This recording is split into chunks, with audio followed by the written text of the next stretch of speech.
Today's video is on a Maytag Bravos dryer, and we're getting the L2 code when we start the dryer up.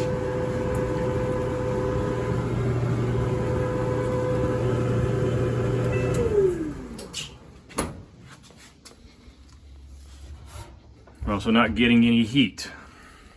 So what the L2 code means is that the control board thinks that the dryer is not getting the proper voltage. Either no or low line voltage is what the code is defined as.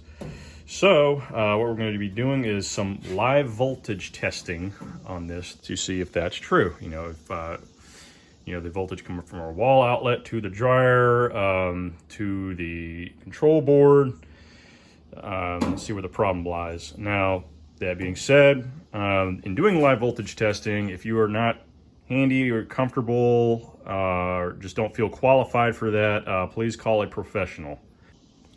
So going behind the dryer, I went ahead and took the terminal cover plate off. This is wired correctly. So what I'm going to do now is just do a voltage test. I'm going to set my multimeter here on AC volts. I'm just going to set the camera here. And then you take your leads, and we're going to put one on the red wire terminal and one on the black wire terminal. And we should see 240 volts. And that's good. That's great. I'm going to leave my lead on a red terminal and move the other to the white. We should get 120. That's good. And now I'm going to leave one terminal on the white and move it over to the black. Should see 120 again. We're good there.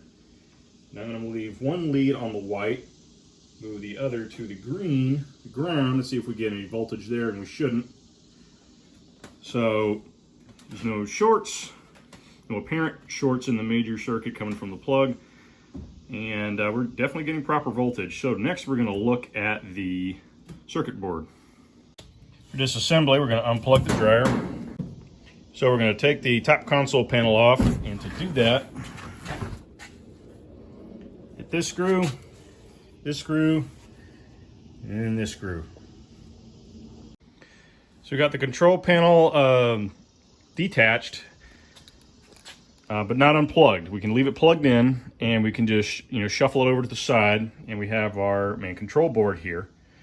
And what we're going to be testing is the heater relay right here with the red and the black wires coming out. Go ahead and plug your dryer back in because we're going to do a live voltage test. We're going to see if we're getting voltage, to it and out of it once we activate the dryer. I have my meter set up. We're going to do a voltage applied test to the heater relay over here. I have it set on AC volts. And I have my black lead, just gator clamped to the, just a known good ground, like a cabinet ground here. So I'm going to take my red lead, and let's see what we're seeing right now with the dryer not activated. We should see that. That's good. Here, because the dryer is off, we shouldn't see really anything, and we're not. So when we turn the dryer on, we should see 120 volts here. That right here at the red wire. That would indicate that the circuit board is actually fine. So we'll start the dryer.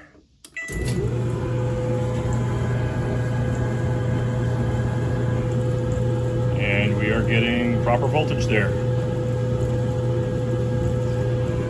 Proper voltage on the black lead again. So circuit board's fine. We're gonna have to dig a little deeper. We'll unplug the dryer again. So time to disassemble the dryer and get down to the heating element area. So you're just gonna open the door like so. Take a putty knife, stick it here, lift that up, stick it here. And we'll pull the top panel back. should have rested up against something. Disconnect this, and then you're gonna take this screw and this screw out. Make sure you're supporting it so it doesn't just fall on you, and pull up and away. So now we're gonna take the drum support off, which is this whole thing right here. So disconnect this, and then take this screw out, and all these here. So with that off, now we have access to our heating element right here. And now we're going to do an ohm test. Set it on ohms, of course.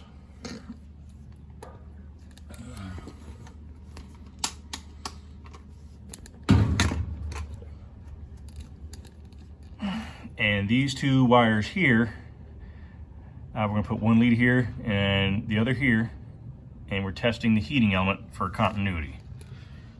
So I'll just set this right here while I do that. Have my leads on, and nothing. So mystery solved, we have a bad heating element.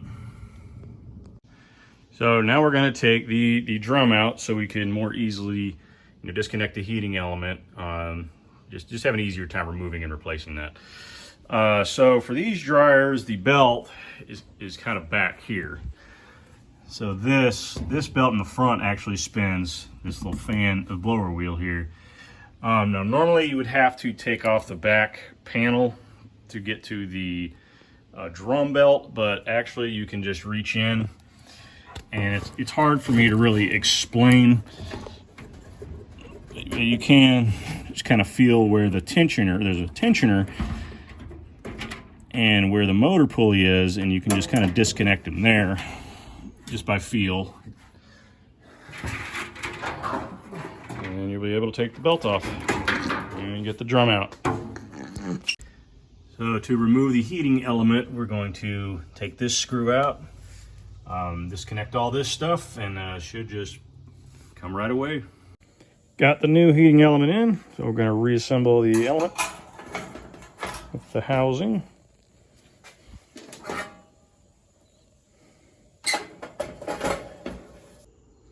Heat is reassembled, ready to go back in.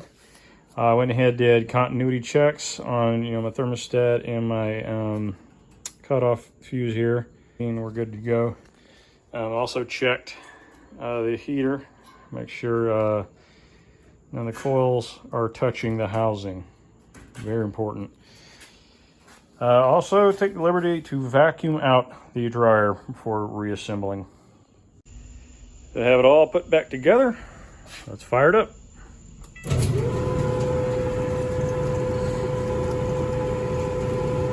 No more L2 code.